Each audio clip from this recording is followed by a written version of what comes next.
నమస్తే friends, welcome to my classes. నేను మీ దండు వెంకటరాములు. ఈ వీడియోలో మనం ఉస్మానియా యూనివర్సిటీకి సంబంధించినటువంటి డిగ్రీ 4th సెమిస్టర్ పాఠ్యాంశం మై లాస్ట్ డచెస్ అనేటటువంటి పాఠ్యాంశాన్ని చర్చించుకుందాం.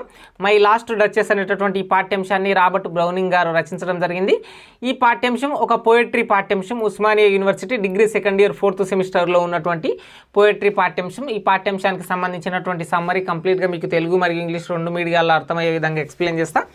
ఇది ఒకటే పాఠ్యాంశం కాదు, మిగతా అన్ని పాఠ్యాంశాల లింకులు కూడా డిస్క్రిప్షన్లో ఉంటాయి, చూడడానికి ప్రయత్నం చేయండి. The present lesson my last duchess. My last duchess అంటే టైటిల్లో మీకు ఏమర్థమైంది? మై లాస్ట్ అంటే నా చివరి అని అర్థం వస్తుంది. డచెస్ అంటే భార్య అని అర్థం వస్తుంది. అంటే ఇది ఒక రాజ్యం, ఒక రాజు చెప్తున్నటువంటి కథ కాబట్టి ఆ రాజ్యం వాళ్ళ ప్రొనౌన్సియేషన్లో డచెస్ అంటే భార్య అని అర్థం, అంటే నా చివరి భార్య అని అర్థం. ఈ పోయిటరీ కూడా నా చివరి భార్య కథ అనేటటువంటి అంశం ఉంటుంది. తన చివరి భార్య గురించి ఒక కింగ్ ఏం చేసిండు, ఏమైంది అనేటటువంటి కంటెంటే ప్రస్తుతం ఉన్నటువంటి poetry. My last duchess was written by Robert Browning. In this poetry return in 1842 అని చెప్పుకోవచ్చు. Robert Browning was a English poet and play right. Robert Browning అనేటటువంటి రచయిత, నాటక రచయిత మరియు ఇంగ్లీష్ రచయిత అని చెప్పుకోవచ్చు అనమాట. ద ప్రజెంట్ లెసన్ అనేటటువంటిది ఎట్లా అంటే ఒక మోనోలాగ్ సంబంధించినటువంటిది.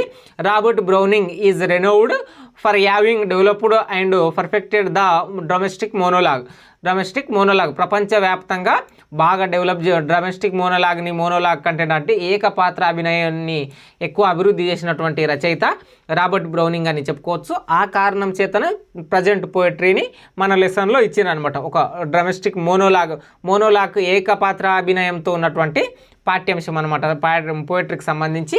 అయితే మోనోలాగ్ అంటే ఏమిటి అంటే ఇందులో క్యారెక్టర్లు ఉంటాయి, ఒక నాటకం వలె ఉంటుంది, కానీ ఈ పద్యాన్ని రచయిత నేరుగా చెప్తున్నట్లు ఉంటుంది. ఎవరు లేకున్నా సరే ఆ కథలో ఉన్నటువంటి ఆ పాత్రలో ఆ పద్యంలో ఉన్నటువంటి కంటెంట్ని మొత్తం ఆ క్యారెక్టర్లను అన్నీ కూడా రచయితనే నేరుగా స్పీకరే డైరెక్ట్గా చెప్తున్నట్లు ఉంటుంది అనమాట. ఈ మై లాస్ట్ డచెస్ అనేటటువంటి లెసన్ కూడా అట్లాగే ఉంటుంది. కంప్లీట్గా అబౌట్ ది ఆథర్ రాయండి, తర్వాత సమ్మరీ రాయండి, మీకు మంచి మార్కులు పడతాయి. Robert Browning was born in Camberwell, London on May 7, 1812. 1812 సంవత్సరం May 7న జన్మించడం జరిగింది. అట్లాగే డైడ్ ఇన్ 12 December 1889 అని చెప్పుకోవచ్చు అనమాట. ఈ మాత్రం రాసినాను కూడా సరిపోతుంది అనమాట. అయితే రచయిత అనేటటువంటి పర్సన్ గ్రేటెస్ట్ పోయట్లో అప్పట్లో ఉన్నటువంటి విక్టోరియన్ ఎరాకు సంబంధించినటువంటి రచయిత అని చెప్పుకోవచ్చు. నార్మల్గా 1800 పై చిలుకున్నటువంటి రచయితలందరూ కూడా విక్టోరియన్ ఎరా అనేటటువంటి టైం పీరియడ్ని చెప్తుంటారు కదా. ఆ విధంగా ప్రపంచ ప్రఖ్యాతిగాంచినటువంటి వాళ్ళలో Robert Browning one of the Victorian ఎరా ఆ టైం పీరియడ్కి సంబంధించినటువంటి పర్సన్ అని చెప్పుకోవచ్చు అనమాట. అయితే ఫేమస్ వర్క్స్ ఏం ఉన్నాయి రాబర్ట్ బ్రౌనింగ్ అంటే the ring and the book అనేటటువంటిది, అట్లాగే మెన్ అండ్ ఉమెన్ అనేటటువంటి వర్క్స్ ప్రపంచ ప్రఖ్యాతిగాంచినటువంటి రచనలు చేయడం జరిగిందనమాట. కంప్లీట్గా ఇంగ్లీష్ లాంగ్వేజ్కి సంబంధించినటువంటి దాంట్లో ఓన్లీ మీరు రాయాల్సిన మెయిన్ టాపిక్ మోనోలాగ్ అనేటటువంటి పోయట్రీలని రాబర్ట్ బ్రౌనింగ్ ఎక్కువ రాసిండు అనేటటువంటి అంశాన్ని English poet, play right and short story writer ఈ విధంగా కొన్ని కంటెంట్లు రాయండి. ఎక్కడ జన్మించిండు? లండన్లో జన్మించిండు. 1812 May 7న జన్మించడం జరిగింది. 1889 December 12న మరణించడం జరిగింది. విక్టోరియన్ టైం పీరియడ్ పోయెట్ అని చెప్పుకోవచ్చు అనమాట. ఇక ఈ పోయట్రీకి సంబంధించినటువంటి సమ్మరీ కంప్లీట్గా మీకు ఈజీగా అర్థమయ్యే విధంగా నేను కీ పాయింట్స్తో ఎక్స్ప్లెయిన్ చేయడానికి ప్రయత్నం చేస్తాను. సమ్మరీని ఒకసారి మీరు చూడడానికి ప్రయత్నం చేయండి. సమ్మరీకి సంబంధించినటువంటి కంప్లీట్ టాపిక్ చూస్తే సమ్మర్లో కూడా మీకేమో మొదట లైన్ చూడండి, the poem is a monologue. ఇది ఒక ఏకపాత్ర అభినయంతో ఉన్నటువంటి మోనోలాగ్ అని చెప్పుకోవచ్చు అనమాట. అయితే ఇందులో ఉన్నటువంటి కంటెంట్ మీకు అర్థం కావాలని అంటే కొంత ముందుగానే చెప్తాను చూడండి. ఒక కింగ్ ఉంటాడు, ఆ కింగ్ వాళ్ళ భార్యని చంపేసింటాడు, వాళ్ళ చివరి భార్యని చంపేసింటాడు. ఆమెది అందమైన పెయింటింగ్ ఒక కళాకారుడు ఆ పెయింటింగ్ని వేసింటాడు. అయితే ఆ కింగ్కి మరొక కొత్త సంబంధం పెళ్లి చేసుకునేటప్పుడు కొత్త సంబంధం వచ్చినప్పుడు ఆ కొత్త సంబంధానికి రాయబారం తీసుకొచ్చినప్పుడు నా చివరి భార్యని నేను ఈ కారణం చేత చంపేసిన, పలానా ఇట్లా అయింది, ఆమెలో నాకు ఇవి నచ్చలేవు, అందుకోసమే నేను చంపేసిన, ఇప్పుడు నువ్వు తెచ్చే సంబంధం కూడా నాకు అట్లాగే ఉండాలి అంటే ఆమెలో నేను కోల్పోయినటువంటి, ఆమెలో నేను మిస్ అయ్యి ఆమెను ఎందుకు చంపాల్సి వచ్చినటువంటి కారణం ఉందో ఆ కారణం లేకుండా ఈమె నాకు అణిగి ఉండాలి అనేటటువంటి కంటెంట్ని ఒక పర్సన్ వచ్చేటటువంటి ఎంబసీ అనేటటువంటి పర్సన్ లేదా మెసెంజర్ అనేటటువంటి పర్సన్ ఎవరైతే వేరే రాజ్యం నుంచి వస్తాడో ఆ రాజ్యం పర్సన్కి మన ఎవరైతే కింగ్ ఉంటాడో ఆ కింగ్ వాళ్ళ లాస్ట్ డచెస్ చివరి భార్య గురించి ఎక్స్ప్లెయిన్ చేయడమే ప్రజెంట్ పోయట్రీ అని చెప్పుకోవచ్చు అనమాట. ఈ పోయట్రీ ఒక మోనోలాగ్ కాబట్టి ఇక్కడ క్యారెక్టర్స్ అనేటటువంటివి లెసన్లో ఉంటాయి, అంటే ఆ పోయట్రీలో ఉంటాయి తప్ప మనకు క్యారెక్టర్ని మెన్షన్ చేసి రాయాల్సినటువంటి పని ఏం లేదు. అందులో ఉన్నటువంటి స్పీకర్ మనకు రాబర్ట్ బ్రౌనింగ్ డైరెక్ట్ చెప్తున్నట్లుగానే ఉంటుంది. థీమ్ ఏంది ఈ పాఠ్యాంశం, ఈ పోయట్రీకి సంబంధించినటువంటి థీమ్ ఏంటంటే objectification of women, control and manipulation, social status. ఒక రాజు తన హోదాకు తగినట్లు తన భార్య నడుచుకోలేదని, తననే ఎక్కువ ప్రేమించలేదని తన భార్యని చంపేసినటువంటి వైనం కొత్త భార్యని చేసుకునేటప్పుడు తన కొత్త భార్యకు ఉండాల్సినటువంటి లక్షణాలు ముందుగానే ఆ రాయబారికి చెప్పే విధంగా తన భార్య గురించి, అంత అందమైన భార్య, తన బుగ్గలు మంచిగా ఉన్నాయి, తన చెంపలు బాగున్నాయి, తను నవ్వుతున్నప్పుడు తన అందం, తన అహభావాలు అనేటివి అన్నీ కూడా ఆ పిక్చర్లో, ఆ పోయట్రీలో మనకు రాబర్ట్ బ్రౌనింగ్ ఎక్స్ప్లెయిన్ చేస్తున్నాడు అనమాట. ఆ ఎవరైతే కింగ్ ఉంటాడో ఆ కింగ్ తన భార్య చివరి డచెస్కి సంబంధించినటువంటి పిక్చర్ని చూపిస్తూ ఆ ఎంబసీకి ఎక్స్ప్లెయిన్ చేసినటువంటి పోయట్రీ అని చెప్పుకోవచ్చు. కంప్లీట్గా ఆ రాజ్యము ఏ రాజ్యం అంటే ఫెరోరా రాజ్యం అనేటటువంటి రాజ్యం. ఆ ఫెరోరా రాజ్యానికి రాజులందరినీ కూడా డ్యూక్ అని పిలవడం జరుగుతుంది. రాజులందరినీ డ్యూక్ అని పిలుస్తుండ్రు. ఆ ఫెరోరా రాజ్యంలో 5th డ్యూక్ ఆఫ్ ఫెరోరా అంటే 5వ రాజు అయినటువంటి డ్యూక్ వంశంలో ఫెరోరా రాజ్యంలో 5వ రాజు అయినటువంటి ఆల్ఫెన్సో II అనేటటువంటి రాజు తన చివరి భార్య అయినటువంటి భార్య గురించి ఎక్స్ప్లెయిన్ చేస్తుండు. ఆమె పేరు ఏంటంటే లుక్రీజియా డి కాసిమోడ్ మెడిచి అనేటటువంటి పర్సన్. లుక్రీజియా డి కాసిమోడ్ మెడిచి అనేటటువంటి తన భార్య గురించి, తన చివరి భార్య గురించి ఎక్స్ప్లెయిన్ చేస్తున్నాడు అనమాట. తన చివరి భార్య యొక్క పెయింటింగ్ని ఎవరేసిండ్రంటే ఫ్రాఫెండల్ఫ్ అనేటటువంటి పర్సన్ వేయడం జరిగింది. ఫ్రాఫెండల్ఫ్ అనేటటువంటి పర్సన్ పెయింటింగ్ వేసిండు. అయితే వచ్చినటువంటి కొత్త ఎంబసీ ఎవరైతే మెసెంజర్ వేరే రాజ్యం నుంచి వచ్చిండో ఆ రాజ్యం నుంచి వచ్చిన పర్సన్ ఏ రాజ్యం నుంచి వచ్చిండంటే కౌంట్ అనేటటువంటి రాజు యొక్క రాయబారి. కౌంట్ COUNT అనేటటువంటి కౌంట్ అనేటటువంటి రాజు యొక్క కూతుర్ని రాయబారం తీసుకొని మరొక పర్సన్ ఈ రాజ్యంలోకి, ఫెరోరా రాజ్యంలోకి 5th డ్యూక్ వద్దకు, ఆల్ఫెన్సో II వద్దకు వచ్చిననమాట. అప్పుడు ఈ రాజ్యంలో ఉన్నటువంటి ఫెరోరా రాజ్యంలో ఉన్నటువంటి 5th డ్యూక్ అనేటటువంటి పర్సన్ తన భార్య గురించి ఎక్స్ప్లెయిన్ చేస్తున్నాడు అనమాట. దానికి సంబంధించినటువంటి సమ్మరీ. అయితే ఇక్కడ రాజు ఏం చెప్తుండు, the duke is proud of the portrait which he says a wonder.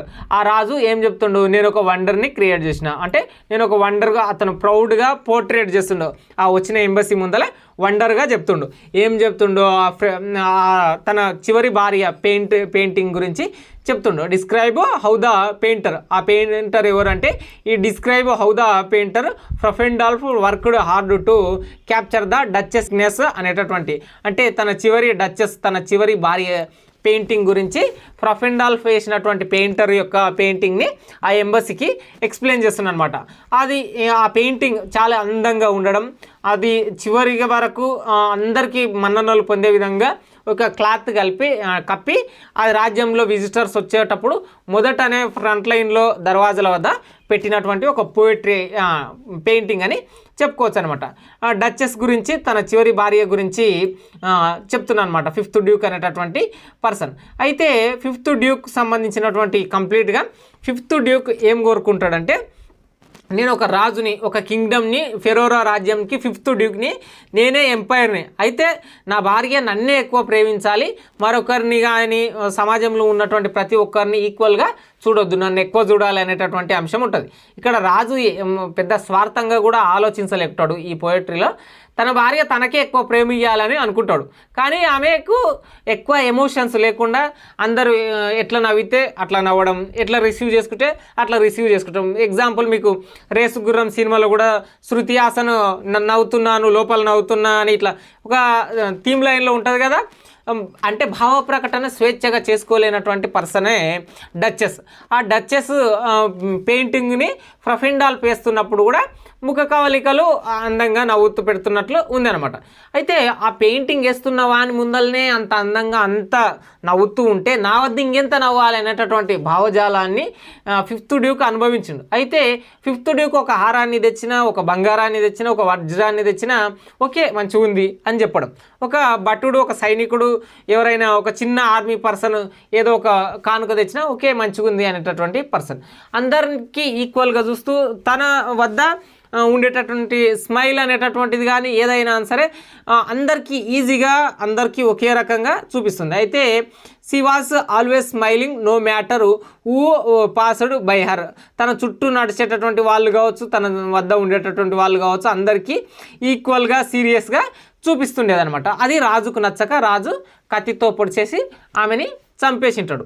ఇప్పుడు కొత్త రాజ్యం కౌంట్ రాజు యొక్క కూతుర్ని చేసుకోవడానికి ఎంబసీకి తన చివరి భార్య గురించి ఎక్స్ప్లెయిన్ చేస్తూ ఏమని చెప్తుందంటే, ఇప్పుడు వచ్చేటటువంటి కొత్త భార్య అయినా సరే నా మాటలే వినాలి, నేను చెప్పినటువంటివే అంశాలే వినాలి, నన్నే ప్రేమించాలి, ఎక్కువ మందికి అవకాశం ఇవ్వద్దు, అట్లాగే అందరికీ ఈక్వల్గా చూడొద్దు, నన్ను ఎక్కువ చూసి ఉండాలి, నన్నే ఎక్కువ ప్రేమించాలి, నా వద్దనే స్మైల్ ఇవ్వాలి, నా వద్దనే ప్రతిది ఉండాలి, బయట ప్రపంచంలో తక్కువ ఉండాలి అనేటటువంటి అంశం.